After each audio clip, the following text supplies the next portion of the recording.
All right, here we go. This is the main event. I saw this show on TikTok, and the premise was fucking asinine to me. I don't fully know what it's going to be like. I watched like the first 10 minutes of this just to see if I thought it'd be interesting. I think it will be interesting.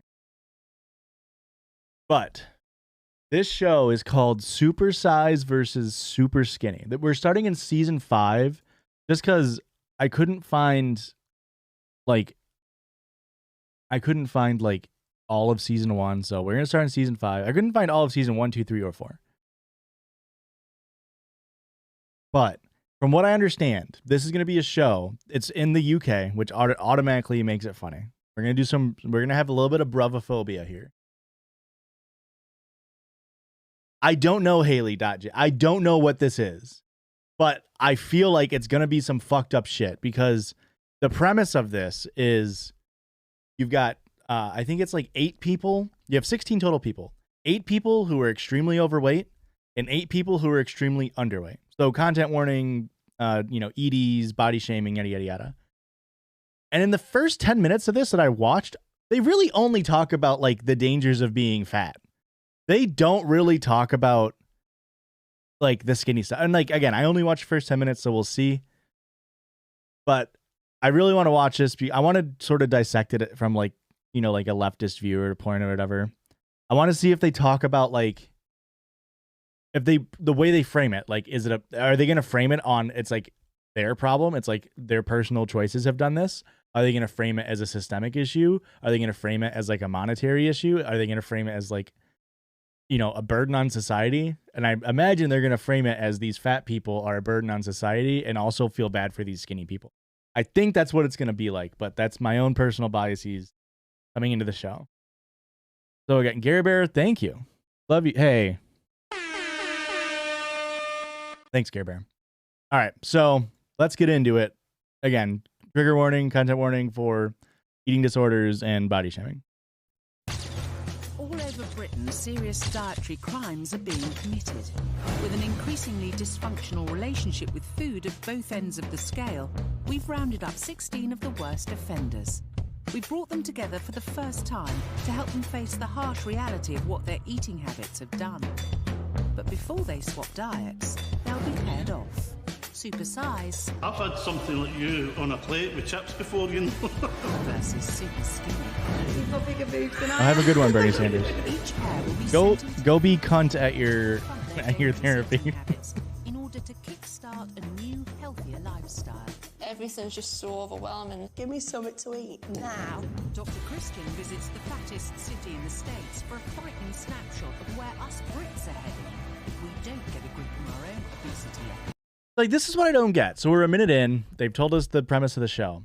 So we got Dr. Christian, who's, I think, American, and he's going to go through and, like, visit America.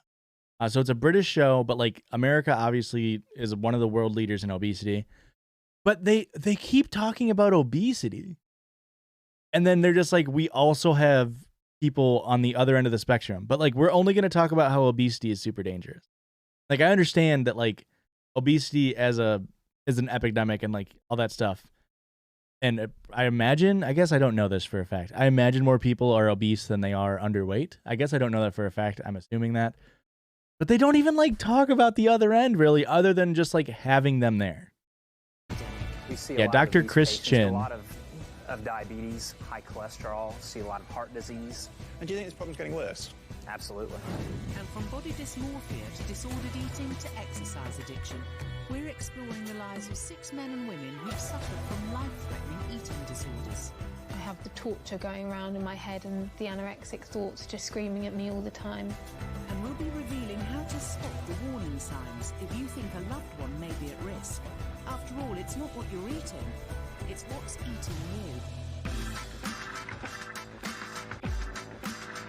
Absolutely banger of a tagline. Not what you're eating, it's what eating you. We're going to probably shit on this show a lot. Banger of a tagline.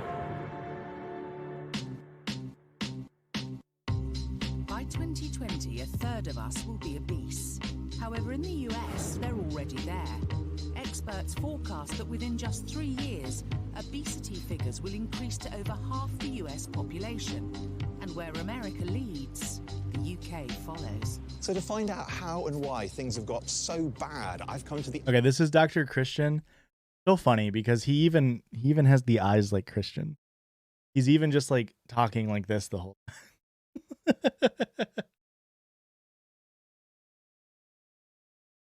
But yeah, I mean, and Lynn, I think you're correct. It's a show about like helping anorexics, and it's literally like the first thing they do is strip them down to their privies. Which, I mean, I don't know. They're obviously consented to it, but it's still fucking wild. Epicenter of the crisis, Evansville, Indiana, officially named America's fattest city. This city in the Midwest has a population of 117,000. And a massive 38% of them are obese. Looks like a very loud smile. Do you think you're reaching crisis point with all this? I think we're reaching a crisis level. Over the next 8 weeks, Dr. Christian will be reporting from the front line, witnessing the far-reaching effects of a sedentary lifestyle and a bad diet. They come here for fast food, they don't come here for salad. And that should serve as a grave warning to us all. We'll be hearing from people who've lost limbs to obesity. I got out of the tub and From the front line. Yeah, like, I mean, I guess they're trying to frame it as like a war on obesity, right? The front line of the wars on obesity. And then it's gush of blood. And from the team who's... Yeah, and like to frame it as like they don't come to this fast food place for salad. It's like a fucking course not. But you know what would probably happen is if there was a solid fast food restaurant that served good salads at a decent price, I bet you people would fucking eat there. I bet you fucking money that they would eat there, but it's not like profitable, I guess, for people to do that. I don't know, but like I love salad. You know what sucks about a salad? If I'm making it myself, it takes time and it goes bad in about, I don't know, 20 seconds. If you look away from a salad, the fucking spinach wilts and you're like, well, fuck, I guess I can't eat this anymore. But, you know, McDonald's burgers stay good for like 30 days or whatever the fuck. Just, it's already like this stuff angers me because it already is positing it as like, it's their personal choices. They're choosing to go to Wendy's and not get the salad. Not to mention that the salads are like extremely high in calories anyway. But like, oh God, it's just so silly. It's like shaming the people for like making a choice that is the best for them in the moment because that's what we have to do. We don't have time. We don't have money to go do something else. Job it is to care for them. The heaviest patient I've lifted is 765 pounds. Wow, well over 50 stone then. And how even here they're taking the first steps to helping people towards a healthier lifestyle and treating the addiction at Overeaters Anonymous. For me, cheesecake was like crack cocaine. But for some, that addiction can be fatal. Christian's heading to the Pierre Funeral Home to meet a man who knows all about the ever-expanding population. Because he makes the biggest coffins in the United States. Keith. Hello. Oh my goodness me. Yeah, you always got to be working. You don't have time to go meal prep. It'll hold over healthy 1,000 things. pounds. So we're talking 70, 80 plus stone. Bro, I mean, well over 50 stone. And like, I don't know if you saw the look on that dude's fucking face when he said that. It's so funny that they didn't edit this to be like, he's like, well over 50 stone. And this guy's like, sure. But also like, this guy's overweight. So like, are you going to talk about that? Like, not to like shame him, but it's like, it's not like, you know, like they're going to focus on people who are 700 pounds because, you know, it's reality TV and we can all point and laugh at a 700 pound person and be like, ha ha ha ha, I'll never be like that. Meanwhile, you weigh 300 pounds like me, but it's more acceptable. It's just so silly. It's so silly. This is our largest casket. It's 52 inches wide. It'll hold over 1,000 pounds. So we're talking 70, 80 plus stone. How many of these are called for? In the 1990s, this casket didn't even exist. Right. In 2000, we sold 12, and we're selling about 4 of this type per month. So can I have a look inside it? Sure. Is that all right? Absolutely. Oh, golly. I mean, this is crazy. If you're looking away, I mean, it's You have the stream on, but look at this fucking Absolutely casket. mind-boggling. It is Well, you can massive. actually get 3 people in this casket. This casket will require probably 2 grave plots, maybe 3. It won't fit in a hearse. And I would imagine the person that's going into this side is not very old either. You're absolutely right, Zeberzilla. Like with the BMI index, obviously it's set at like it's so fucked. It's so outdated. It's such an outdated chart. It doesn't account for like, I mean, any muscle mass at all. But like, where's obesity? Obesity would be this orange line here. So like what? Let's say you're 5'10". The average height of a male obese is just over 200 pounds.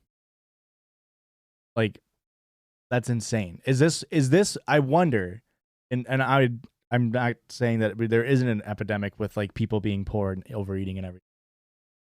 But I wonder. Hello, thank you, Dayam. Is this where like that 50% Americans are obese thing? Because like, yeah, like anybody who has like muscle, like Hassan, is gonna be obese technically. You know, that doesn't mean that there isn't an issue with it. Obviously, we have like a ton of heart disease, but like Haley is saying, like you need to focus on the systemic issues. It makes no sense to be like, oh, these people are eating fast food. Flutie with the reason. Good one, Joshua.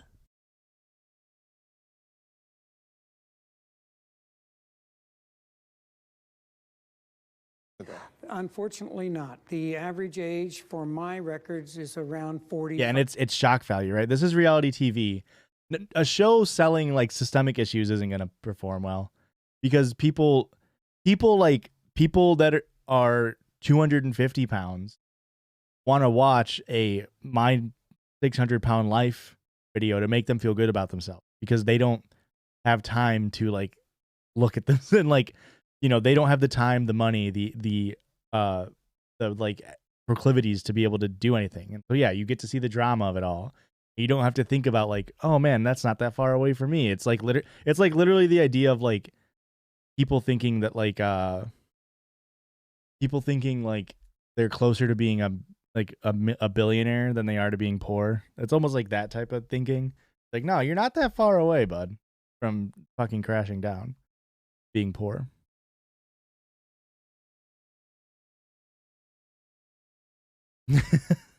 This dude looks this dude looks like a funeral director. Yeah, 10-hour days, 30-minute lunch, and you're supposed to eat like a perfectly balanced meal, by the way, also. And it's supposed to be affordable for you somehow. 5 years old. We've had caskets, large caskets, not this size, but caskets for as young as 11 years old. I'm really distressed.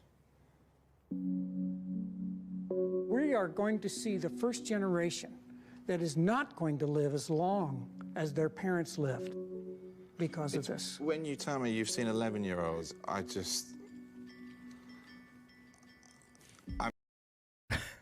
Christian just texted me. I'm at Target and the wind blew my 95% open door into a Jeep Gladiator and the dude got out being a dickhead about it, looking for a ding in their vehicle that is meant to be used for off-roading. Just needed you in chat to know Jeep Gladiator drivers need to be shot into the sun. Christian hates Jeep drivers so much. So funny. I'm lost for words. I'm really upset. We're an anti-Jeep stream. And I know this happens, but when you see the box that you actually use, it's not exaggeration. This is not a film This is a real casket. One leading UK manufacturer has quoted that Yeah, it's the other thing. It's like Jeep, more like a common Jeep L, right? Like that dude said in this, he's already doing the like framing where he's like, we haven't had caskets this side, but this size, but 11-year-olds have died before and we've had to put them in a casket. It's like, no fucking shit, but we're not talking about that. Thank you, Flutie. Yeah, Jeep trucks are a fucking crime. Yeah, that's what I mean, Mara. It's like he just drops in like, oh, an 11-year-old has died before. And it's like, okay. Show us the 11-year-old casket. 50 I'm also very anti-caskets. I don't think anybody should be buried in a plot ever. I think we should all just be shot. Like, Juck is so funny. Juck is terrible. I think we should all be like by the state cremated and like get your ashes or whatever, or just add it to a pile. Like, that's my take on it. I understand if you want sentimental value, but I think it's insane that we just have plots of land that we can never fucking use ever again. That's wild to me. But regardless. % of the coffins they supply are now classed as outsize, and they've seen a tenfold rise in demand for these in just 10 years. We have it too easy, too much. When you go to any fast food restaurant, a standard beef patty used to be 6 ounces. Now they're 10, 12, a third of a pound of hamburger. Are you kidding me? Who needs a third of a pound of hamburger? No one. No one. We think more is better. More is not better. It's clear that obesity is a disease that Calories in 6 ounces of hamburger, 502 calories. He's like, we used to only eat 502 calories worth of meat. That's not true. That's an insanely big burger. This dude, like, it's just crazy to me. Like, that's massive. This is a huge burger. The issue, like, if you look at, like, let's go to like McDonald's, yeah. Like, if you look at their website, like a Big Mac isn't, or like a burger from McDonald's isn't that high in calories if you look at it. Let's do like just like a McDouble calories. Look at this, 400 calories for McDouble. If I'm gonna do it based off of me because I'm a man and that's what I know. I'm a 5'10" man, about 1,800 to 2,000 calories. 400 calories on a sandwich. Trigger warning for gore. Okay, I will. This isn't that bad. The issue is if you do like small fry McDonald's calories. Is it even gonna tell me? It's insane. Just a small fry is another 240. That's over half of the thing there. Large soda McDonald's calories.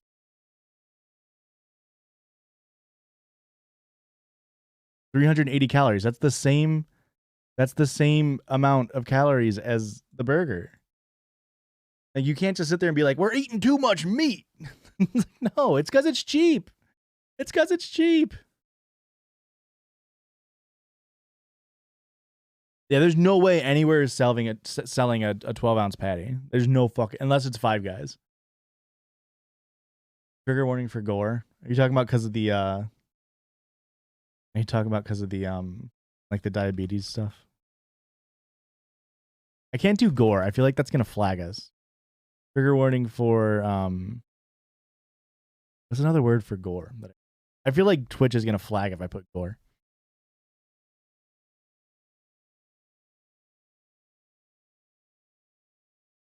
Yeah, to say that it's like a 3-pound burger is it's crazy. It's absolutely crazy. Medical imagery, perfect thing.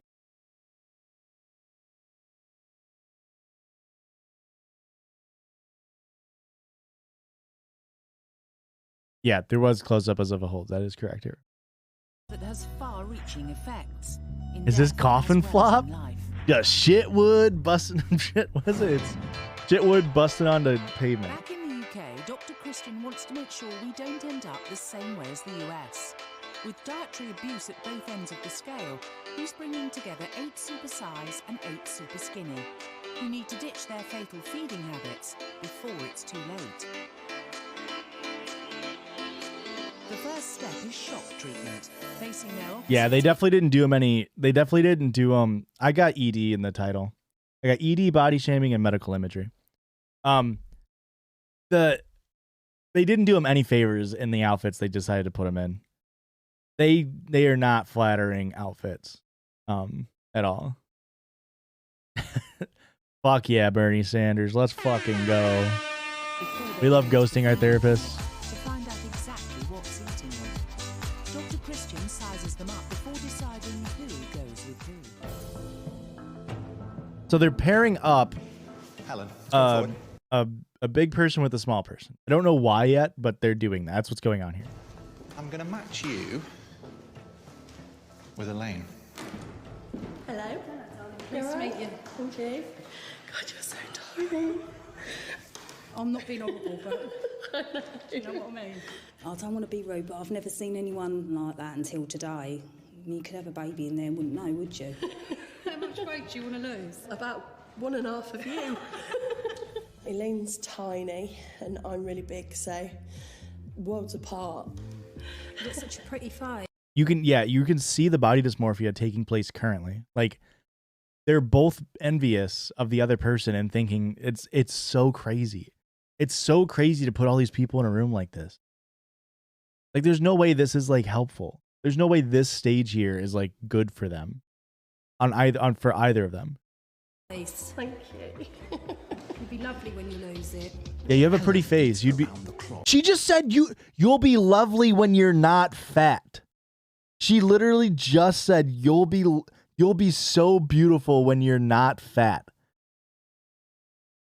That's insane.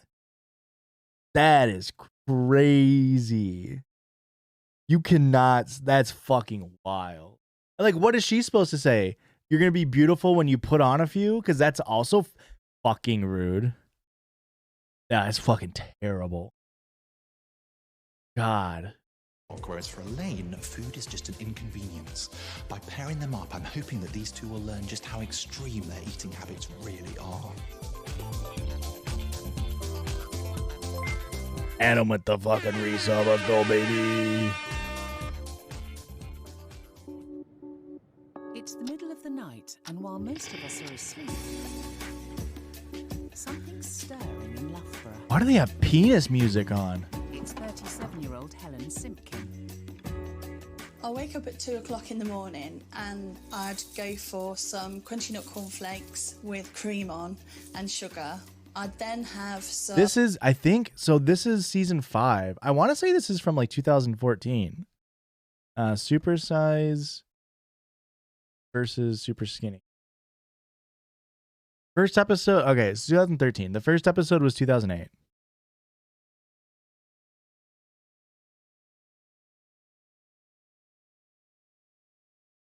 So it's late 2000s, early 2010. Oh my gosh, Teo, welcome in, baby.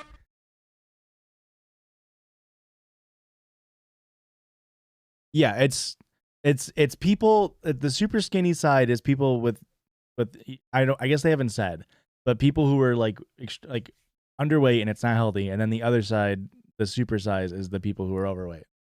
But they haven't really talked about the super skinny people. They've just, I mean, I imagine they will. Okay, yeah, here they're gonna go into Elaine and talk about her struggles, but so far it's really just been like, fat people are crazy, huh? I have a good one, Zebra. On toast, which sounds revolting, but it's really yum. And a couple of bars of chocolate as well. Then I'd probably have an energy drink to wash it down. I'd also have 3 or 4 bags of crisps. And I do this. An energy drink at 2 a.m. is to wake up and drink an energy drink. To wake up at 2 a.m. and have an energy drink is insane. British people and their toast, am I right? This every day. For Helen, eating is a round-the-clock activity, which is why she weighs in at just over 25 stone. What the fuck is 25 stone? 350 pounds. That person is 50 pounds more than me. I weigh 300 pounds. A day, 5 chocolate bars a day. That's the only 5 a day I get. Overlooking the small fact that she gets through over 5,000 calories a day, Helen has another reason why she's the size she is. I know I'm extremely overweight. I put it down to having 5 children in 4 years. She's a bit chubby. Yeah, and I won't touch a jog. The soundtrack goes nutty. It's just mixed so poorly. It is mixed so poorly. The music is so loud. Wait, 14 pounds is a stone? That's good to know in our heads. But it's not just that, and I know it's not just In that. it. Because when the kids are at school, nothing comes between Helen and her breakfast. I lay them out on my bed in the order that I want to eat them. so I can focus on the job in hand. It's definitely a daily ritual, and it's Helen time, and I love Helen time. This is like going on a roller coaster, like having a go in a Ferrari. This is just my best thing ever. The Tic Tacs. So far, listen, I get it. Yeah, the music is penis music. They're making it seem like this is like... this is what I mean, though. It's like, if you were to show images of somebody with bulimia and like somebody struggling with that and like eating and then like binge eating and then like forcing themselves to vomit, you would not have penis music behind it. You would put like... it would be scored with like something very, very like piano notes that are like... dun, dun, dun. You wouldn't put... and they're like kind of like fetishizing it here. Where it's like, oh, she loves eating this food. Fatty loves eating the food. And they're not really talking about how this is like sad. This is yeah, it's an eating disorder. This should be treated seriously, not like, oh, this silly little girl likes to eat a whole container of Tic Tacs at once. Which, yeah, if we're going to critique here, waking up at 2 a.m. and drinking a Red Bull, wild. Downing an entire thing of Tic Tacs at once, insane. And it's not even the last thing you're eating. Shouldn't you save that for the end to have better breath? And then the last one, eating in bed. You can't eat in bed. You're going to get crumbs everywhere. Yeah, no risky guitar, no saxophones, no penis music.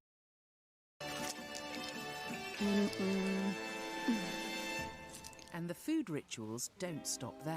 Starving. Every night is takeaway night for Helen and husband Jamie. We'll have like a portion big enough for 5 people. That's delicious. Try this. I need to sort it out. It doesn't affect me the way she looks because she's beautiful inside and out. It's just King. I'm worried about her health. Spiraling What out a of control, king. And I'm just getting bigger and bigger. The opposite is true of Elaine. I wonder if they had a table and they made her sit on the floor to make her look worse. There's no way they have 4 kids and no table, right? They probably were like, oh, right, yeah, the shot would be a lot better if you sat on the floor and ate it like little dogs in.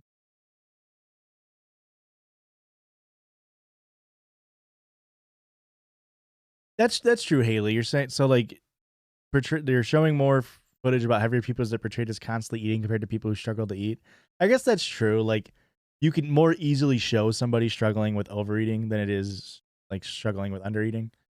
But even just like the way they're phrasing it, though, like we'll see here. We'll see if they put penis music behind Elaine, then I rescind my statements. But I imagine there's not going to be penis music behind the next. It's going to be all like, oh yeah, I have all these traumas that I associate with food, and that's why I don't eat.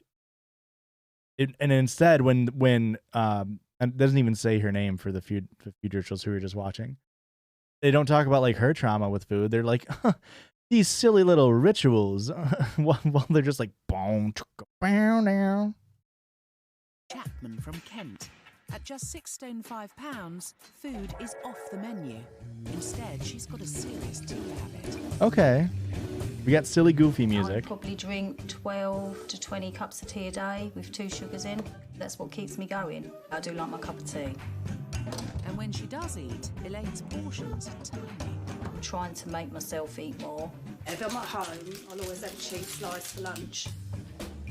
I eat even less than what a child would eat. She just eats rubbish. She doesn't ever eat proper food. There's loads of stuff that I've never tried because I think I won't like it. Colours put me off. I don't like yellow food. I don't like white food. I mean, eggs are my worst food. Remember when I was younger, my mum locking me in the bathroom and trying to make me eat an egg, and I put it down the sink. So whether it stems from there, I don't know. My mum's cooking wasn't very good at all. She used to do that boil in the bag roast beef, so it wasn't something to look forward to. When I look, So I guess that I'll eat my words a little bit here. They didn't like make it sad music, but they still are like, they still are being like, it's kind of silly that she doesn't like food, huh? This is like done with no, it's just got no class. Typically, you would see this in like you definitely see this in like American television. It's just it's a little bit more shocking, I guess, to see it on British television. Like the way they're so just like, oh, you idiot, you don't like colors on your food? That's not indicative of something more serious. You're just weird. Look in the mirror, I just see like a child's body. I think I look like I'm about 12 or 13. I want to look like a woman, not a kid.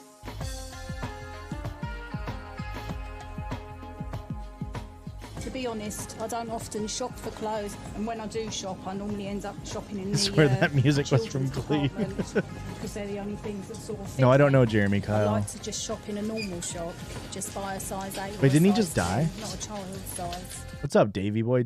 Christian just showed me a thing about Jeremy Kyle while we were working out. Did something just happen to him?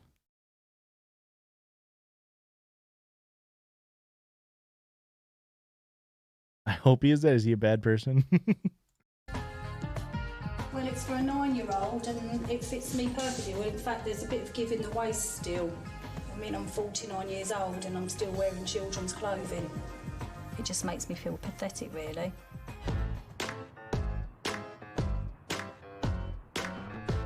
No, that's Jeremy Renner. 'Cause I'm coming I up got to run my over by a 50th. snowmobile. Believe it or not. Jerry It Springer, worries but me way that when worse. I'm older, I've got no body fat or anything to fight an illness with. I think old age just gets scaring me. My friend's nickname for me is Twiggy, or Snappy Legs. She needs fattening up. She's always been thin, but she's gone really bad, really downhill. I lost my dad last year, and I don't know. I think when I get stressed, I lose weight, and thing is, I can never put it back on. I am at my lowest weight now. I've got to do something now before it's too late. Like even there, they humanized, and they should humanize Elaine. Don't get me wrong. Don't mistake what I'm saying. They humanized Elaine so much more, which is good again, than what they did with this other person. I don't remember her name. Like they humanized her. They're like, okay, your dad died a year ago. This is the lowest you've ever been. We're gonna talk to your friends and see what's up. We're gonna like go through and like see what you know, like show what you're eating. And I guess they did make that like fun of that a little bit. Like with her, it's like she's got 4 kids and she's fat. They get takeout every night. Dr. Christian has reserved a table for 2 at the all-new feeding clinic. He hopes that the shock of seeing each other struggle with their unhealthy portions. No, we should not be making fun of people for their weights at all. Helen into changing their terrible eating habits. Time for our girls to check in for 48 hours of dietary. They humanized Elaine more, which they should.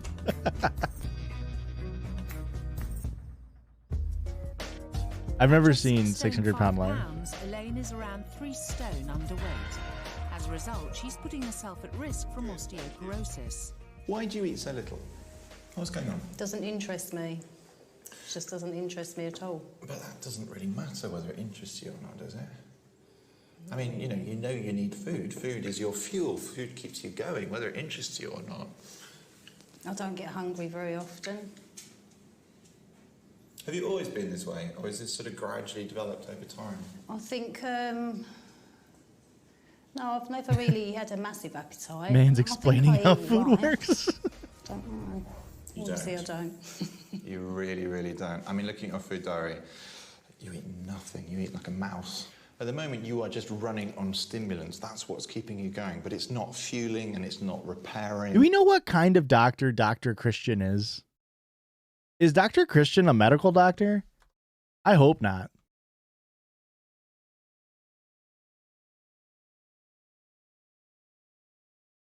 Like, I hope he's like a therapist or like somebody who's like licensed to like be badgering her with like, oh, you eat like a mouse. You barely eat nothing. You really got to eat more. You know, food is how you get energy. He has an MSc degree in sexual health and has a particular interest in HIV and malaria. What does that mean? What does that mean? He produced and started a documentary series for television called Undercover Doctor, Cure Me, I'm Gay. In the series, Justin investigates therapies purported. He's not doing gay conversion. He is just looking at people doing gay conversion. Christian Jessen. So no, this dude doesn't have like a proper degree to be like asking these questions. I feel like they should have a psychologist or a therapist or like somebody who's like actually trained to handle this situation instead of him like berating her. That's crazy. Oh my God. That's awesome. Do you know what this is? You know what this guy is giving is Dr. Drew. That's who I'm getting from him. Where it's like a good-looking dude, like a dude who's like a good-looking dude, like you know, he looks like a normal everyday white guy. He's got a nice sultry voice. He's able to talk smart, but then he just isn't actually good at his job. He does have medical. Well, the other guy, I guess the other guy didn't have medical education. What's his degree in? I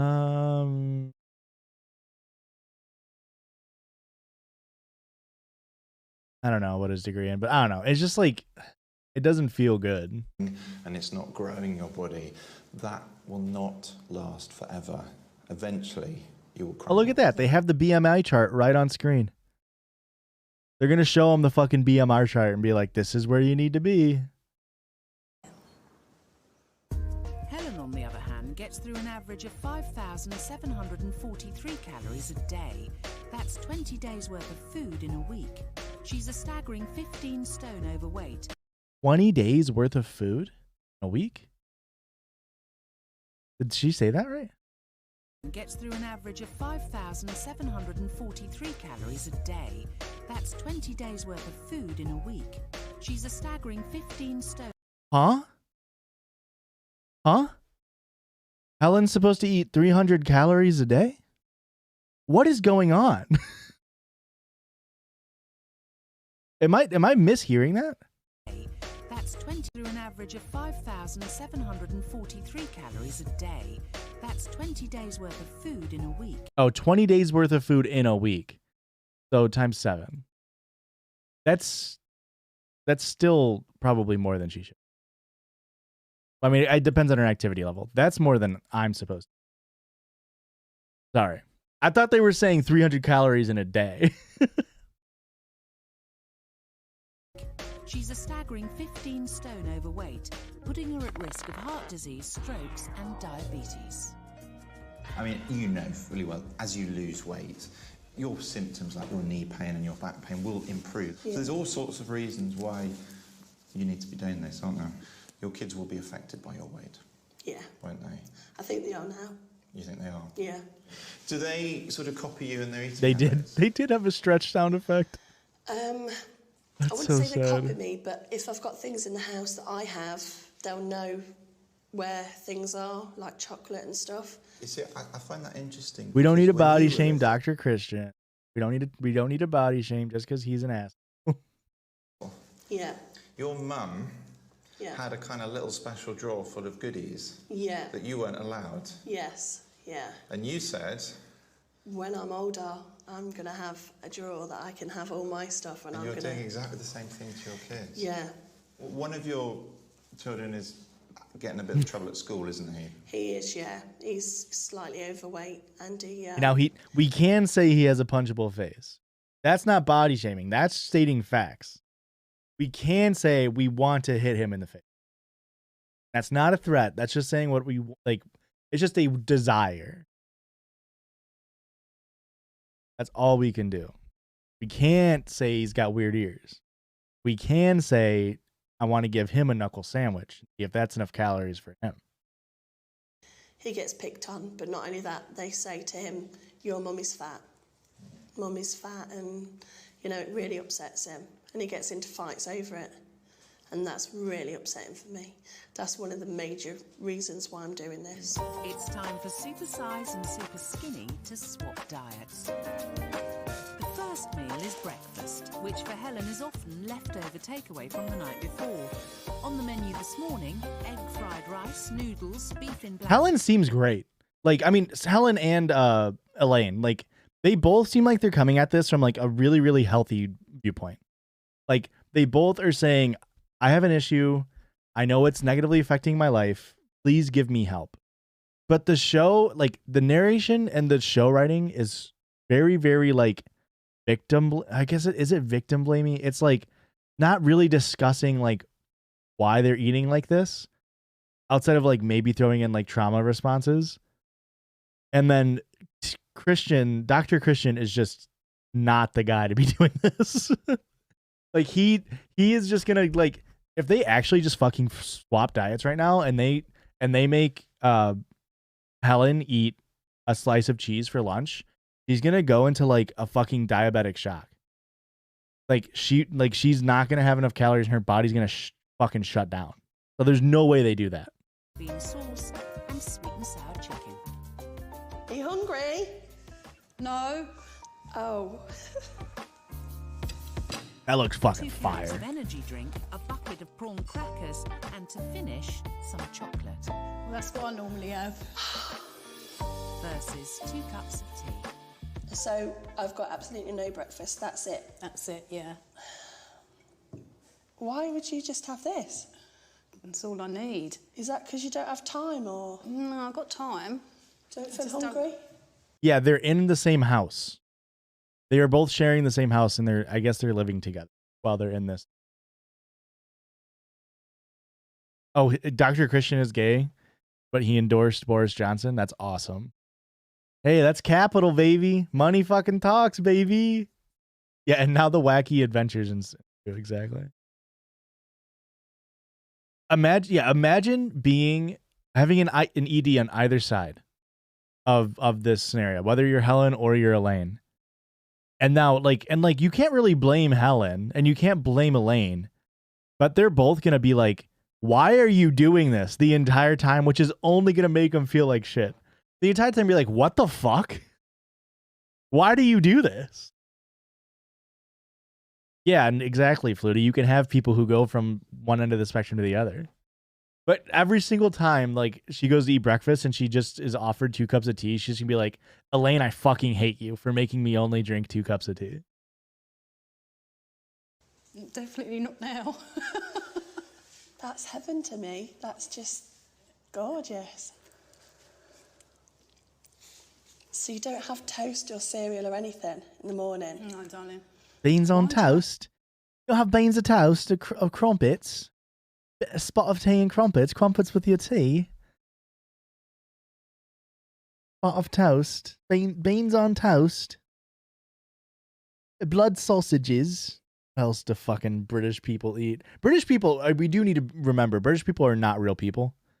So, like, this is all a made up. This is like J.R.R. Tolkien. Like, British people do not actually exist. So this is all fiction. maybe we could, big brain, Lynn. Maybe we could just, I don't know, give them a balanced meal plan. That would be an interesting. maybe forcing somebody who's underweight to eat like entirely sugar-rich food is not good. Maybe somebody who's overweight, maybe giving them just liquid for a breakfast. Maybe that's not good. Maybe we give them, like, I don't know, a nice eggs, vegetables. I don't know, something like that. This? Is it left over from the night before? Yeah. Oh, right. Yeah, normally have really, really the massive big scale takeaway at night, so then I can have a breakfast in the morning. This is the first time I've ever had a Chinese in the morning. Is it? Does that look just horrendous, darling? I'm not being horrible. Really? Do you want to try some of the beef and black bean sauce? Oh. Don't like it. Disgusting. Have you ever tried energy drinks before? I've never had one in my life. With having 6 children and not a Back to the fucking penis music, baby. Oh boy, we're gonna show Helen eating some more food, drinking her energy drinks. This is the same show that had 2 tubes and filled them up with how much food each group would eat in a certain amount of time to basically tell them this is wrong. You guys eat too much compared to the other guys. Fucking crazy. A lot of sleep because I'm awake eating. I'm tired all the time. I probably have 6 to 10 energy drinks a day. I'm definitely addicted. I'm not. Yeah, I'm not being ugly. I'm being reals, babes. It's too much food. No. I'm not being horrible, darling, but you're going to kill yourself. I'm not being horrible, but you're way more unhealthy than I am. Crazy. That's exactly why I'm here. It's lunchtime. A packet of crisps and 2 cups of tea.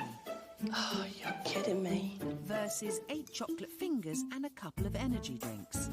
Helen's trying to get to grips with Elaine's minimal diet. Eating sounds need a warning. I'm starving. He does have caffeine in it. That's fair. God. Probably not as much as a Bag of Red Bull. crisps is not lunch. One's for you, Gare Bear. Feeling very ungrateful for that bag of crisps. Elaine doesn't share Helen's sweet tooth and is equally underwhelmed. I didn't mind them fingers, but that drink's making me feel sick. So what? That's now 6 Red Bulls. Could you imagine going from never having a Red Bull to needing to drink 6 of them? Yeah, and you're absolutely right. It definitely has the feeling of like, because like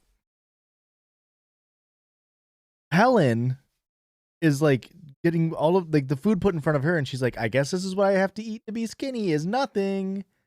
And then Elaine is like, you're bad. You shouldn't be eating this. God, a can of Red Bull has 111 milligrams of caffeine. Could you imagine? Like, I mean, not even the milligram, not even the caffeine, just the flavor of Red Bull. Like, harken back in your brain to the first time you had an energy drink. There's no way you enjoyed it. It's like anything that, like beer. It's an acquired taste, and then to go from never having something so vile that's just like fucking armpit sweat in a can, just go 6 of those. I imagine they're not actually eating only their meals. I imagine they're just having them try them and then they just eat their normal meals. I imagine is what it's going to be like. They're just not going to show us them eating their normal meals.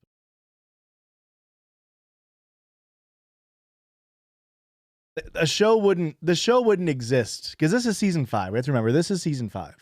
So like the show wouldn't exist if they just brought on people and killed them from changing their diet. So you have to imagine behind the scenes they're actually making sure they're not doing anything too medically risky.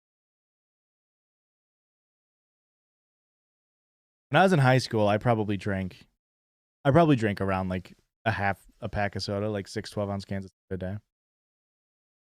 I don't drink as much soda anymore. Elaine's clearly missing her cups of tea, and there's nothing wrong with the odd 1 or 2, but Elaine's 15-a-day habit means she's substituting food for her favourite brew. Christian's making up a week's worth to show Elaine exactly how much she gets through in 7 days, and what it could be doing to her health. He's adding 105 tea bags worth of tea to 31.5 litres of water. No wonder there's no room for food. Let's talk about what's actually in tea to start with. This is tiny. Okay, listen. He's making this to show her how much this is. That doesn't look like that much liquid. They should have chosen a different receptacle if your point was to make it seem like a lot. If you were like, this is how much milk you drink in a day, Josh, and you put it in that, I'd be like, yeah, that's fine. That doesn't look like that much. Like that looks like fine to me. Am I crazy? How many cups are in a gallon? It's 16. So if she has 15 cups of tea, we're not going to assume that cups means like the actual measurement cup. We'll say it's like 1.5 cups, right? So if you have 24 cups of tea in a day, like of measurements, it's only 1.5 gallons, right? Maybe if you double it, like maybe it's 2 gallons.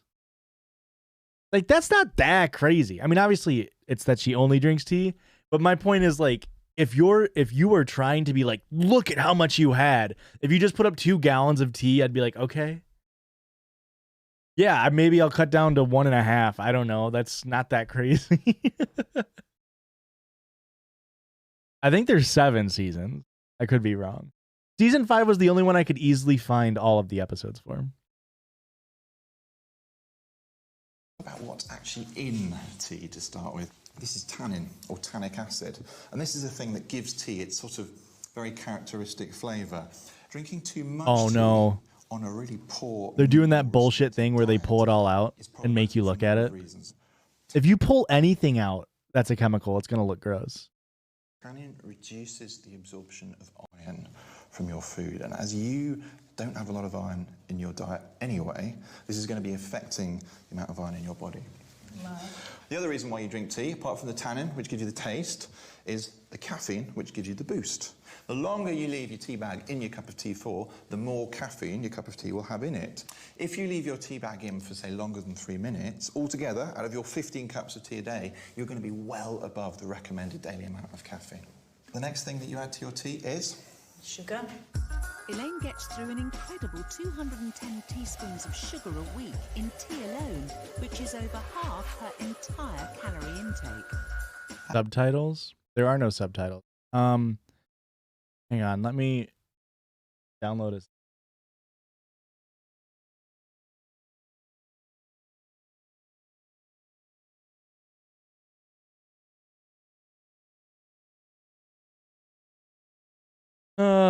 Live caption, setting, ability.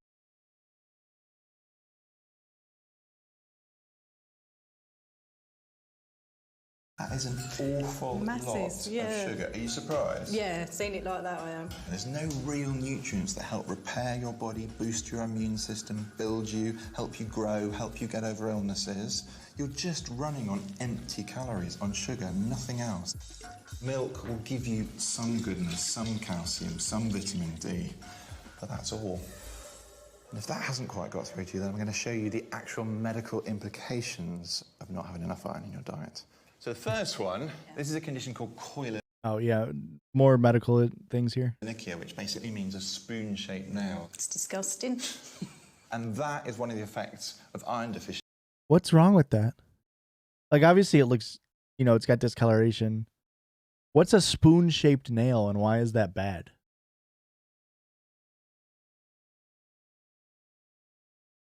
I'll Google this up.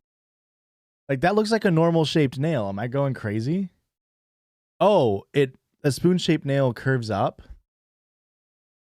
Like this. But like, is that like super bad? Like, this is another thing where it's like,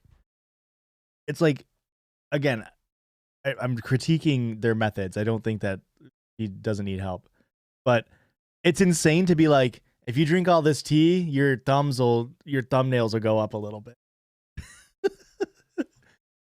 Like, I mean, yeah, I don't have spoon nails, but it is funny where it's like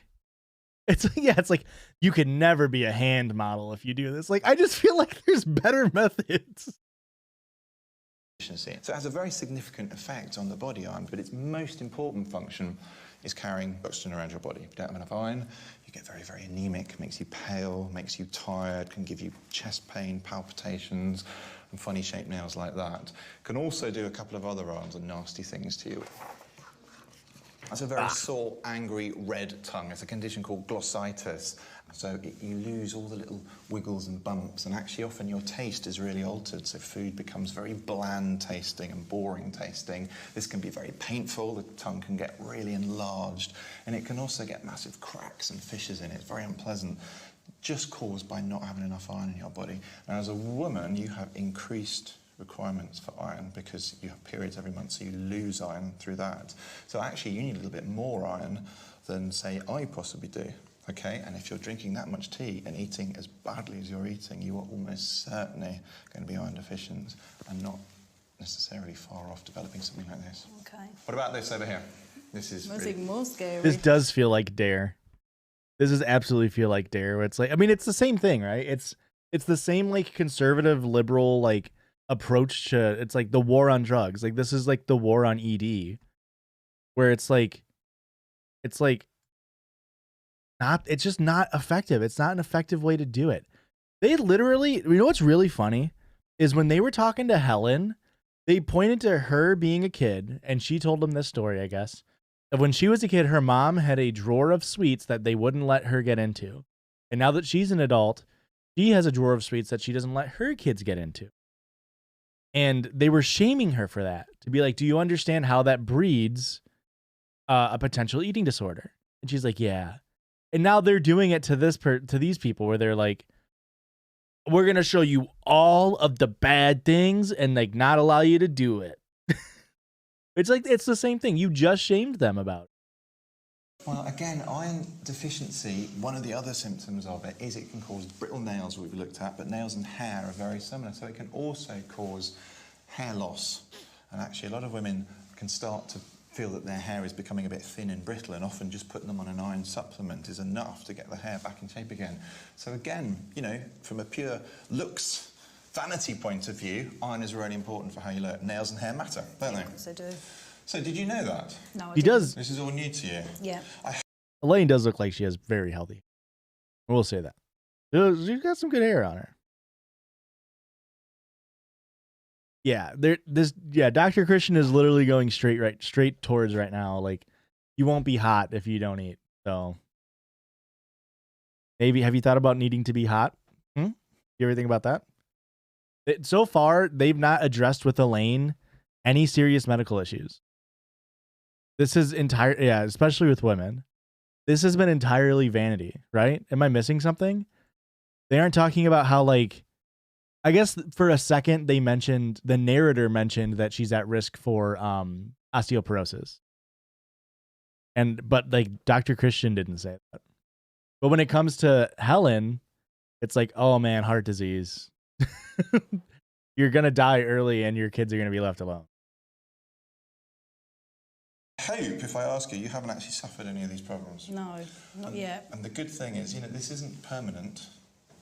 You can avoid this or correct this, should it be there, simply by getting enough iron in your diet, or, well, you need to do both, cutting down on the tea so that you're absorbing enough iron. Basically, iron isn't just found in meat. You can find iron in cereals and plant products as well. So if you have breakfast in the morning, which you don't, and have cereal, you will get plenty of iron from that. And the reason people tend to have a glass of orange juice with their cereal isn't just because it tastes nice, but actually vitamin C in orange juice helps you absorb more iron from the cereal. So it's win-win all round. So that's why we like variety and combinations in food. It's not just tradition. It actually has really important reasons. Scary? Yeah. Look at that. That was our first piece of advice that we've gotten on this show. We are 23 minutes in. And the first piece of advice was to eat cereal and drink orange juice.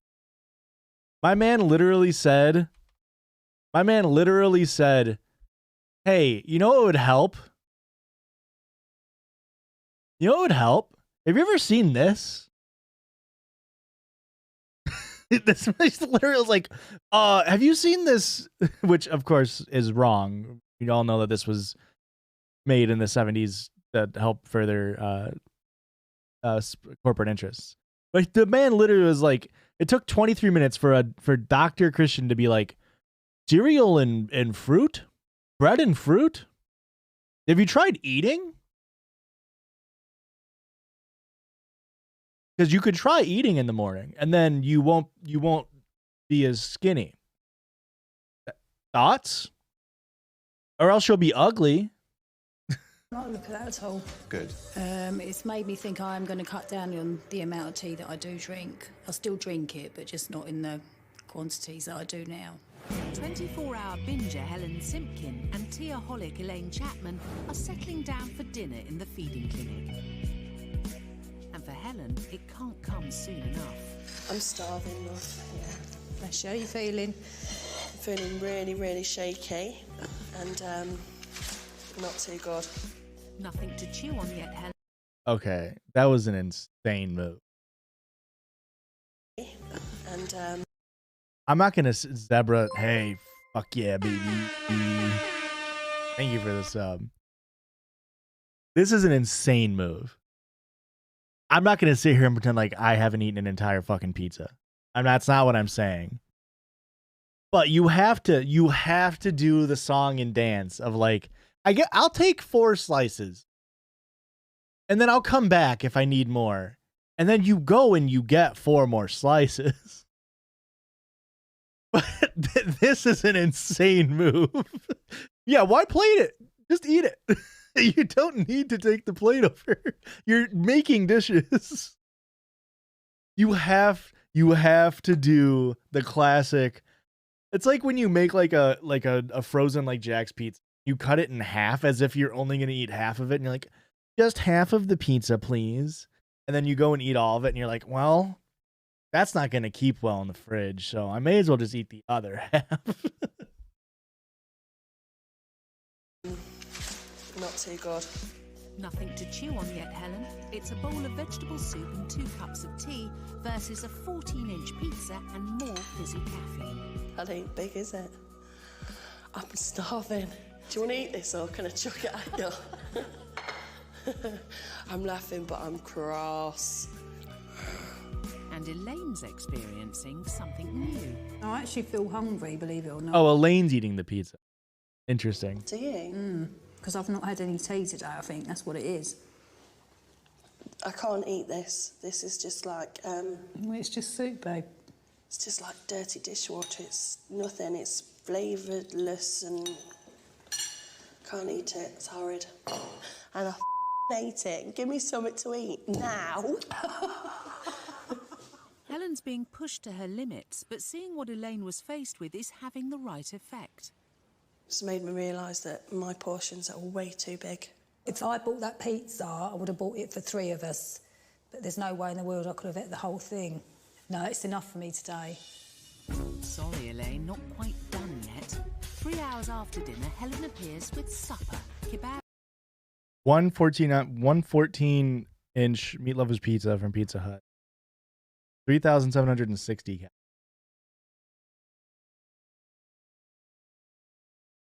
All I'm saying is I've done this.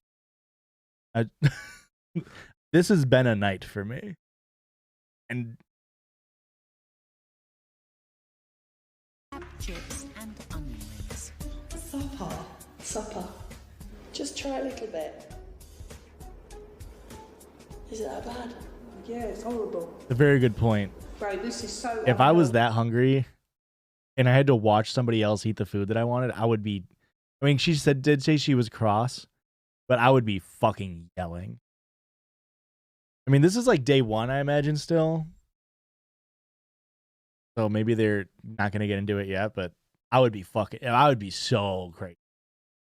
Yeah, it's actually making me feel quite bad. I really don't think I can eat this, Helen. It's the end of day 1 in the feeding clinic. Or is it? Elaine's been tucked up in bed for 2 hours. With silly-ass, goofy music while she's... With a late-night chicken slice and a packet of custard creams. Wakey, wakey. Elaine?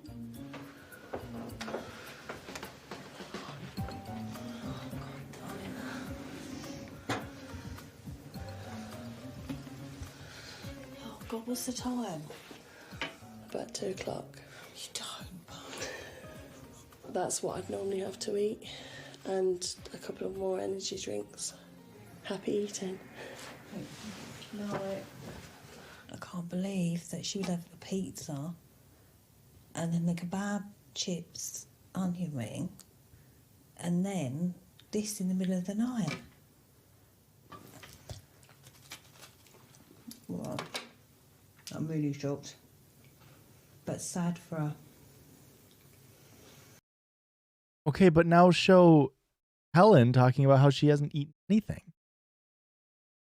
Like, right? Like, if you're going to do this, show both sides of the coin. Don't just be like, yeah, Elaine, we're sad for her too. She's the only person who this is sad for. I was just thinking that too. Like, it's weird that they definitely woke her up and did makeup, right? Yeah, in the bed. Even Elaine can't escape the breadcrumbs.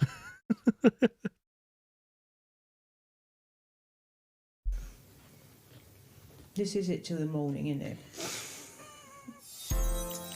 2 a.m. energy drink would fuck It's me day 2 up. of the diet swap, which Dr. Christian hopes will force Helen and Elaine to get to grips with their terrible diets.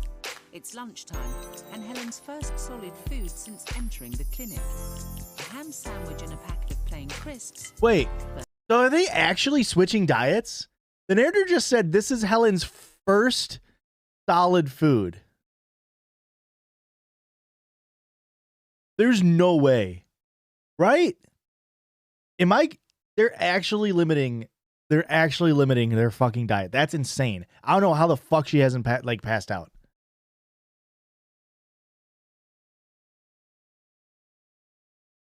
Versus a box of chocolates. Wow, well, at least this is something.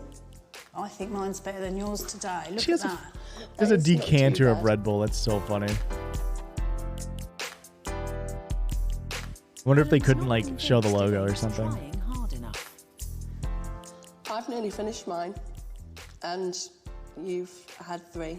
Yeah. You need to eat at least half of those, Elaine. Well, there's about 20 left. Yeah, we'll just eat 10 then. 10 more. Just. Yeah. That's a big ask, hun. After having them chocolates, I feel quite sick, and I've got no energy at all. Just feel lethargic. This diet of yours is starting to make me feel really ill. What's the point? Elaine forces down just 5 chocolates and is clearly struggling with Helen's diet. She's also having to confront Everybody her own hydrate, unhealthy relationship hydrate. with food for the first time. But for the 1.6 million people in the UK suffering with an eating disorder, it's a daily battle. Really bad graphic design. This is probably the first thing I've noticed that's really bad. Why would you People in the UK like this makes sense, right? This is very obvious. You're gonna pin the 1.6 million and like somebody walking over, but immediately to have her walk in front so it just says eating disorder. It's a daily battle. You're right. This is the first time they've talked about eating disorders as well. We'll be revealing the shocking reality of life with an eating disorder through the experiences of 6 very different people who hope that by sharing their own personal stories, they will inspire others to seek help. Tonight, we're meeting 18-year-old Ellie. The main cause of my dramatic weight loss was the operation that I had. I had to have my jaws broken and reset because they were out of alignment. I couldn't eat for a period of about 2 months, and I was on a liquid diet, and gradually I started losing weight. When I suddenly realised that actually I can be thinner, I can lose some weight, it motivated me to continue on with the weight loss. Before the operation, I weighed 8.5 to 9 stone, so I was by no means overweight. And then when I started losing weight, I went down to about 5.5 stone, I think. Currently I'm about 5 stone 10, and I'm in the process of trying to regain my weight. Dr. Helena Fox is a consultant psychiatrist who specialises in eating disorders. Eating disorders are often triggered by a Okay, now we have a psychiatrist. We're almost through the first episode, and the first time they're talking about what is 5 stone 10? I imagine that's almost 6 stone. And a stone is 15 pounds. What Teo told me. So specific event or trauma, and not eating can be seen as a coping mechanism. The problem is that as weight loss increases, Someone the says that's illness 80 can pounds. snowball and take over. And for Ellie, the change was rapid and dramatic. It's a very emotional situation because you see your daughter wasting away, and you are powerless to do anything about it. Before my eating disorder, I was doing a lot of sport. I had quite a muscular physique. this is the tone, by the way, that should have been taken the entire time. They have like somber music. They're showing the actual effects of what can happen with like your family and like the trauma that caused it, or, you know, not that you will always know the trauma that's with it, but like this amount of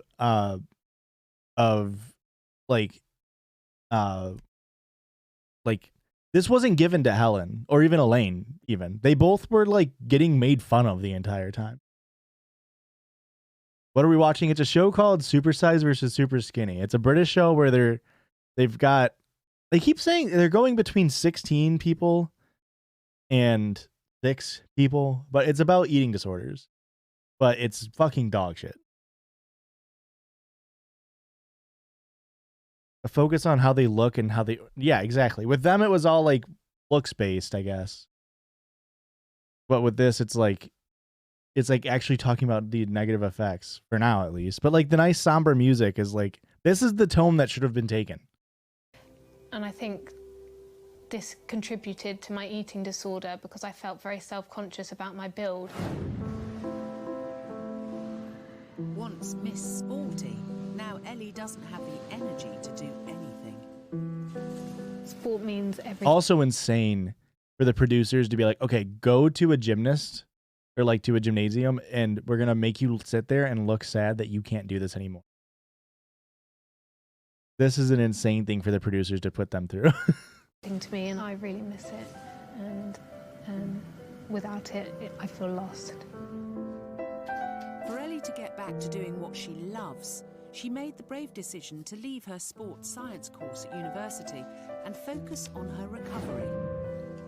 She's currently facing the daily battle of sustaining a weight gain diet. Beans on toast? Okay, butter on toast. 500 calories a day. I find it very... She's facing the daily battle of sustaining a weight gain diet of 2,500 calories. So I assume she was told by a medical professional to eat 2,500 calories a day?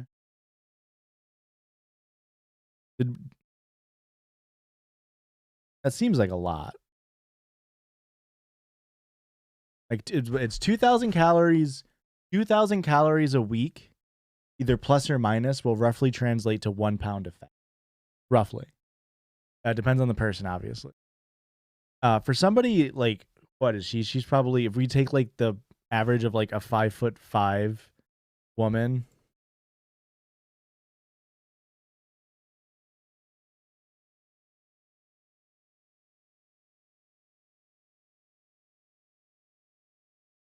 Okay, I guess it's not that crazy. 1,600 to 2,400. I guess in my mind, I'm framing it in what I know, which is a 5'10" male. I guess it's not that crazy to be like eating 2,500 a day. And we don't know at what point of her like recovery journey she's at. Like maybe she's already done like a gradual step up to that or something. Very traumatic. I mean, I feel guilty The refeeding just for having technique. a cup of tea, and I have the torture going around in my head and the anorexic thoughts just shouting at me, screaming at me all the time. Ellie may be finding it tough, but regular meetings with her doctor at the Eating Disorder Support Clinic is helping. She's able to recognize what she needs to do is to challenge the intense fear and feelings of guilt about eating, and I think this is exactly what she's doing. But Ellie couldn't do it alone. Thank you. I think it is very important that people's families do confront the issue and help them to try and accept that they have a problem, because it's one of the hardest things to do on your own. If you're worried about a loved one, then keep an eye on them. When it comes to spotting an eating disorder, there are many signs to look out for. For example, loss of weight, developing brittle hair, hairy cheeks or back. These are all visible signs of the illness. Avoiding... Yeah, this bit about, I didn't catch her name, I don't know what her name is, has been so much more better. It's just so much more effective. They're literally like, okay, she had a extremely traumatizing thing happen to her at a young age. She then started like idealizing a body type that was unhealthy. People noticed that she was doing that. She has an intact support system and a psychiatrist available to help her through it. We've got her on a diet that's going to work for her to get better. She's actively in the she has the privilege and the ability to do it. Great, wonderful, amazing. Here are some tips if you notice somebody or what you can do to help. And then it's going to go back to Helen and Elaine and just be like, these fucking idiots, they're not human. They need to only eat as little food as possible or as much as possible. eating with others and making excuses for not eating. Yeah, that's also true. They're focusing on the ED of being, like in this case, anorexia, and not the ED of like overeating that Helen is suffering from. Over-exercising and leaving the table soon after eating to go to the bathroom should all serve as warning signs too. I know that inside everyone with an eating disorder, there's a person crying out for help. I hope they do EDs for bigger people. I don't know. I know nothing about this show. I'm watching this for the first time with you guys. I just hope that by this time next year I can be at university, living life to the full. I want to be able to go out for a meal with my friends and feel good about myself and just be happy, really. It's the Last Supper. There you go. Back to penis music. Hands over the healthy eating plans. And it's a Supersize. I like how it's just crazy. They had a 5-minute segment where they're like, we're going to take this shit seriously. All right. Back to penis music. Here we go. Back to making fun of people again. Superskinny Chinese. What is it? Wing. A wing? I wouldn't eat that. Helen's diet seems to have already started. Yeah, Care Bear. To be like, if you notice people, as soon as they get done eating, they go to the bathroom. They probably have an ED, and it's like, nah, it's just IBS, man. If going to the bathroom immediately after eating is an ED, then Aurora has an ED, and it's in the case of shitting her fucking brains out. Christian has an ED only when he eats Buffalo Wild Wings. And there's no stopping Elaine. You're doing well. You look hungry. I'm a bit hungry now. So you're going to finish it all off today then? I'm going to try my bestest. Thank you, Christian. So all you've had today... Dude, the penis music is ham crazy. sandwich, a bag of crisps. Yeah. You're not hungry? I'm not actually, no, I'm fine. Do you fancy one of these? No. Nope. I think it's just clicked how much I want to change. And if we carry on as we are, we probably wouldn't be here, either of us, in the next 10 years, probably. No, definitely not. Are they even lobbed? How are they getting their mouth noise? That is crazy how they're getting those mouth. Right, babe. I don't see a lav mic on them. I can't eat any more, but don't you think I've done well? I do, me ducky. I think you've done awesome. Thank you. It's time for our duo to check out of the feeding clinic. So I have here your diet plans for the next few months. Helen, that one's for you. Elaine, that's for you. Helen's diet plan will see her eating 2,000 calories a day.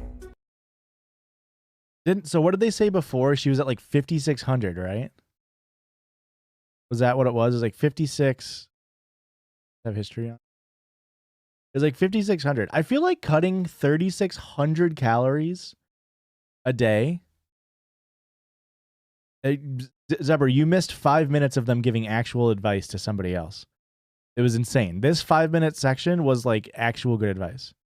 To drop 3,600 calories a day is fucking insane.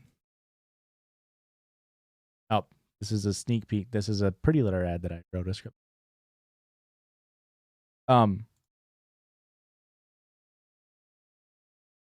So if we stick to the like, that's a difference of 3,600 calories a day, 7 days a week. If you stick to like 2,000 calories in a week as a pound, that's a weight loss of 12.6 pounds of fat. Healthy weight loss is 1 to 2 pounds. That's 6 times more than you should be doing. Made up of fibre-rich foods, which contain Garbage is great. carbohydrates, such as wholemeal bread, whole grain breakfast cereal, fruits, and vegetables. Or if you're listening, can you get Judah? 2,300 calories a day. As well as cutting down on tea, she needs to include more unprocessed red meat in her diet to improve her iron intake. I'm confident I can do this, and I'm going to go home and change my life. I missed what Elaine is eating. Carbohydrates, such as wholemeal bread, whole grain breakfast cereal, fruits, and vegetables. And Elaine will be on 2,300 calories. 2,300. They didn't tell us a calorie count for her, but she used to eat like 15 cups of tea, 1 slice of cheese, and then like a bowl of soup. So she was probably sitting at like 800 calories a day, maybe. So she's increasing by 1,700 calories a day, which again is, she's supposed to gain 6 pounds a week. As well as That's insane. That's not healthy. That's not healthy weight gain. Unprocessed red meat in her diet to improve her iron intake. I'm confident I can do this, and I'm going to go home and change my life. Like that's not like, oh, I ate a lot this weekend and I drank, I gained 5 pounds, and 4 pounds of that is water weight. That's 6 pounds of fat if you do the 2,000 calories a week is a pound. The daughter to say make sure there's milk indoors because I've got to have a cup of tea when I get in, definitely. But I'm not going to drink it like I used to, and I'm going to eat more instead. Give us a cuddle. Next time I see you, babe, I want to see you a couple of stone lighter. I will be, and you a couple of stone heavier. Okay, darling, you got a deal. See ya. We'll be catching You up don't with them need, later. thing is, you don't need to have exercise. Like you don't like if you're looking for like weight changes, diet is way more like effective of a way to do it. Especially when you can like, that's why when people are like doing stuff for like weight loss, walking is such a common one because like burning calories while running doesn't really burn that much more calories than walking. And ultimately, like, it doesn't burn that many more calories than just like not like, substitution, like a healthy substitution. Maybe instead of eating a Snickers bar, which is 360 calories, you have a McDonald's ice cream cone, which is only 110 calories. That 300 calories saved there, or 200 calories saved there, is a lot more feasible and a lot more accessible and a lot like more sustainable than asking somebody to like go lift weights who's never done it before. So exercise isn't for weight loss, isn't necessarily useful, or isn't as useful. Obviously, exercise is important and good, but it's easier to get somebody to stick to a diet change than it is an.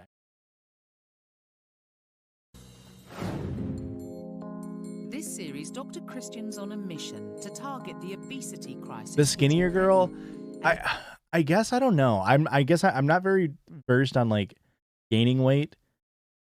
I guess obviously you'd want her to put on protein, but like that's a very good point too, Len. If you can only run for a total of 5 minutes, it's way more productive to just walk for 45 minutes, which can also be very painful for people who are overweight, but it's a lot more accessible than running.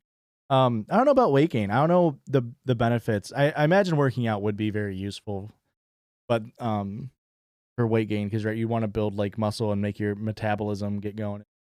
I'll be right back. I'm gonna let it play though. He's looking to the land of plenty for answers. I'm in the epicenter of the US obesity crisis, Evansville, Indiana, officially America's fattest city, to investigate why Americans are getting bigger and bigger, and to find out what we in the UK can learn from where America has gone so very wrong. The Deaconess Hospital is at the forefront of the fight against fat in Evansville. This state-of-the-art facility houses its very own weight loss surgery centre and a bustling diabetes unit. And with over a third of patients overweight or obese, they've got their work cut out. Obesity-related heart problems are all too common, and today Carmelo Ramos, who weighs 28.5 stone, has been rushed in. Mr. Ramos came in with some chest pain, so they want to do a screening for any significant blockages in the heart arteries. To find out how well Carmelo's heart is functioning, he needs to have a cardiac stress test. Usually this would be done using a treadmill, but due to Carmelo's size, the doctors have to do an alternative procedure. Dr. Moore's come in to administer the drug that's going to speed up our patient's heart. This will stimulate the effects of exercise so he can assess how the heart is functioning when it's working hard. You know, this may make your heart speed up even more, okay? Don't be alarmed. Mr. Ramos's heart is now beating at the rate it would be if I don't know if we need like techno music on 235/117. a man getting a stress test. 40 max of W to mean. Blood pressure of 235/117 is getting on for fairly high. So you can see now on the screen, his heart is really banging away. Patient's not very comfortable because it's quite an anxious feeling, this.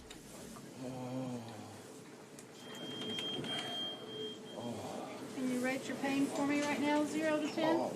That's got to be crazy just to get injected full of drugs that it just makes your heart go. That's got to feel so fucking weird. Like that's got to feel so so alien. I didn't know that you could administer a stress test like that. That's crazy. Despite Yeah. I was on my phone. Yeah, this is in Evanston, or was it Evanston, Indiana, right? Evan. the chest pains, Carmelo's heart is functioning normally. But it's a tragedy that he has to be given drugs to increase his heart rate rather than just getting on a treadmill. Christian, I want you to know that this However, guy's for name is some, Dr. Christian, obesity and he has more sucks. permanent consequences. Nancy has a diabetic ulcer, and she developed an infection in that ulcer, and now it has spread to another part of her foot as well. But it's a bit of a mess down there.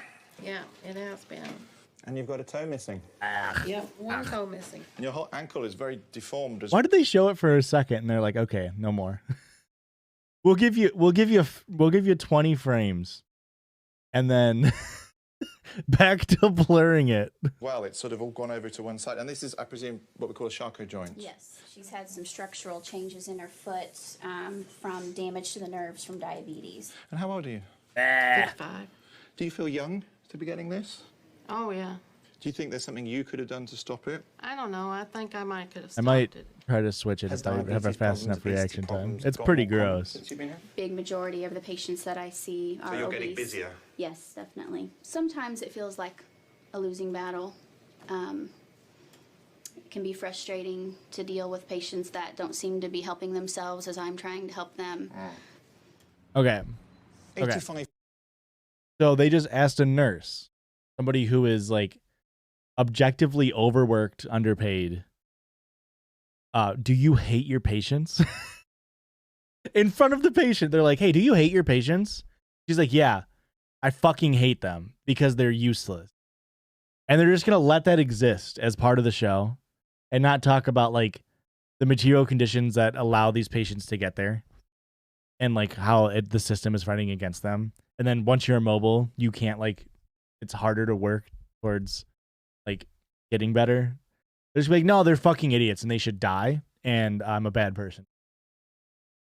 That's crazy. 5% of Americans who have type 2 diabetes are overweight or obese. And in the UK, it's a growing cause for concern. The number of cases have doubled over the last 15 years, and it's estimated that by 2025, 1 in 15 of us will have type 2 diabetes. Nancy's predicament should be a cautionary tale for all of us.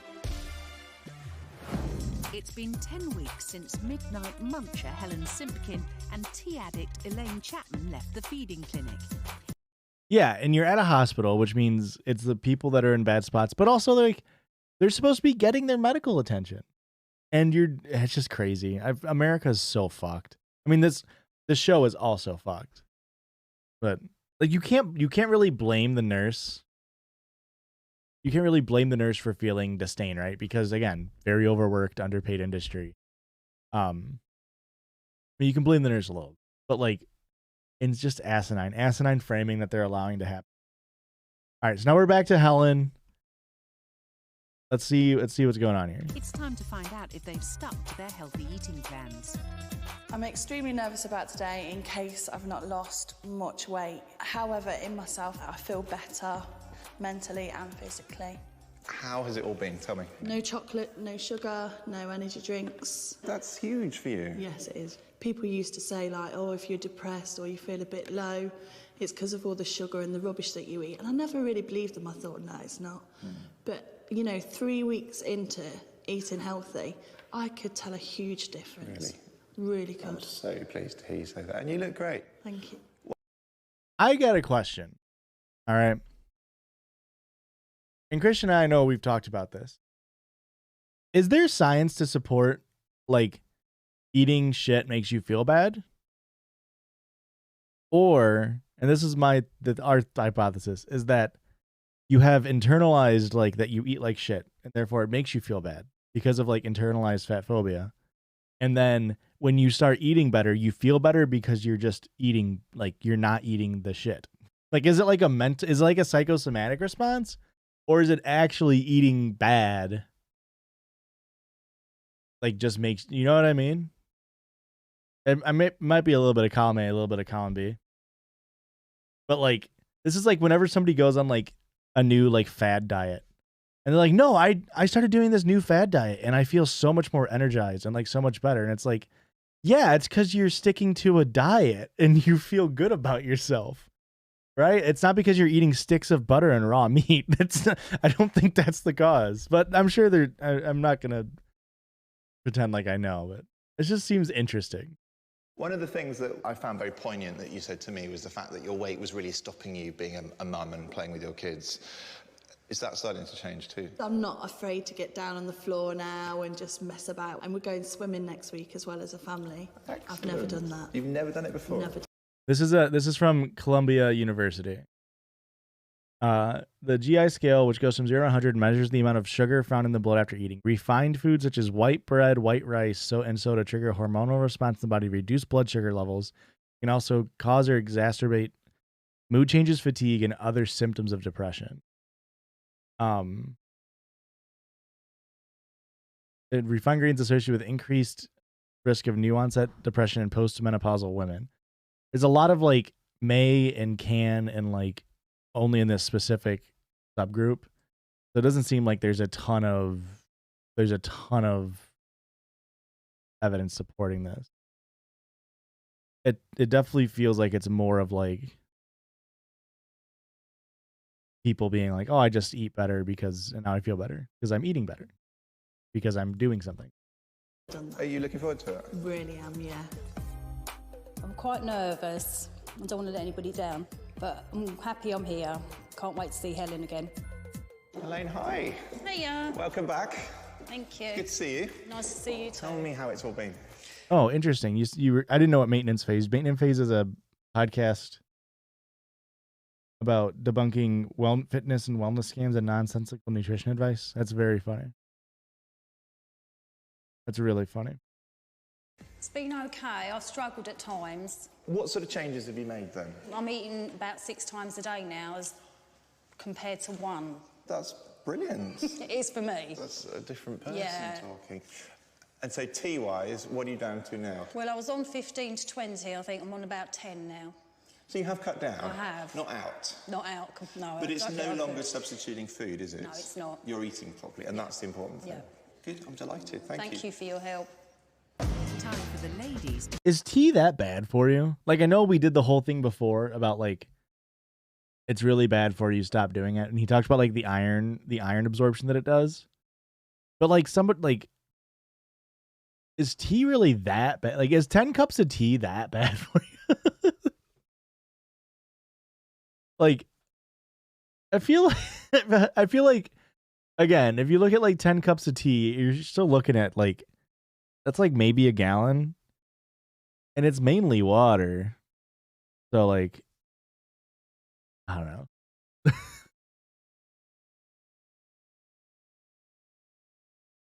Reunited. Hello, gorgeous. Oh, you look great. Oh, so do you. You're right. Yeah, I feel fine. And you? I shrunk, isn't it? Yeah. Bless you. Yeah, you look brilliant. Oh, cheers, Really darling. healthy. Thank you. People said it had sort of gone on my face a bit. Yeah. Right, ladies, I'm coming in to interrupt you and put you out of your misery. Elaine, I'm going to start with you. In an ideal situation, what would you have liked to have achieved? What would you like to have gained? About half a stone. That much? I would like to have. Okay, so he just after 10 weeks, he's like, okay, what do you think you should have gained? Friendly guy, thank you for a follow. And she says half a stone, 8 pounds, 7.5 pounds. And he's like, what? That's crazy. But she's been eating like 1,200 extra calories a day, or she was supposed to. I feel like 8 pounds isn't that crazy. You could just like not piss and gain 2 pounds here, unless they made him like piss before they did this. So like, I don't know why he's acting like gaining 8 pounds over 10 weeks is crazy. That's normal, healthy weight gain. 10 weeks, 8 pounds is less than a pound a week. That's fine. He's really, really, I don't understand his reaction here. Sounds an awful lot. I know. I don't know. You've put on half a stone. Oh, I have. You have. Okay, perfect. He put on, okay. Yeah. He was doing the classic like bullshit, like TV presenter bullshit. Okay. Amazing. That's a huge amount. When you think you started off not very much, half a stone is massive. That's really, really good for me. And the changes that you've made are fantastic as well. Right, Helen, and you then? There was an awful lot for you to do. Yeah. But I think you've kind of done it, haven't you? Yes. You've lost 1 stone and 4 pounds. Okay. 20 pounds. Okay, again, they must have not told us the full diet plan. 20 pounds over 10 weeks is perfectly healthy weight loss. In fact, it's probably because like you factor in like how much of that is probably water weight, and same thing with Elaine as well. A decent amount of that's probably water weight differences. So like, absolutely valid weight loss. They told us wrong numbers at some point. 2 inches around your middle, 3 inches around there, 3.5 inches around your leg. That's brilliant, babe. Which is fantastic. Slowly but surely is the way to go, and it's the way that you will maintain these. Do you think you guys can now keep this up?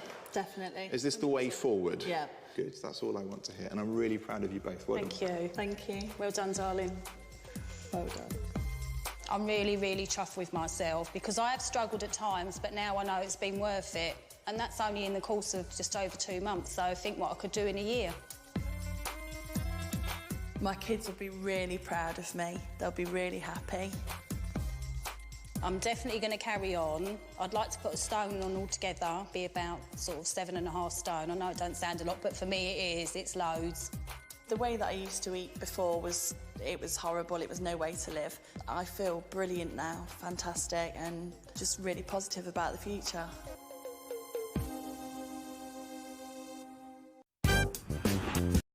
Okay, so they talked about 6 people in this episode. 16 people. Is there 16? Is there 8 episodes in a season? Oh, what a fucking show. I think there's 7 in a season. I feel like I'm glad. I'm glad that Helen and Elaine seem to like have taken well to it. I hope they should show the actual diet plan. Like, I hope that it's a good diet plan and it works for them, and they both get to where they want to be and feel happy about themselves. And yeah, it's just, I don't know, like I feel like they did so much damage in this entire thing except for this 5-minute little segment. And at the end they're like, happy ending. I really want to see what one will look like if they fail and like how much they shit on them.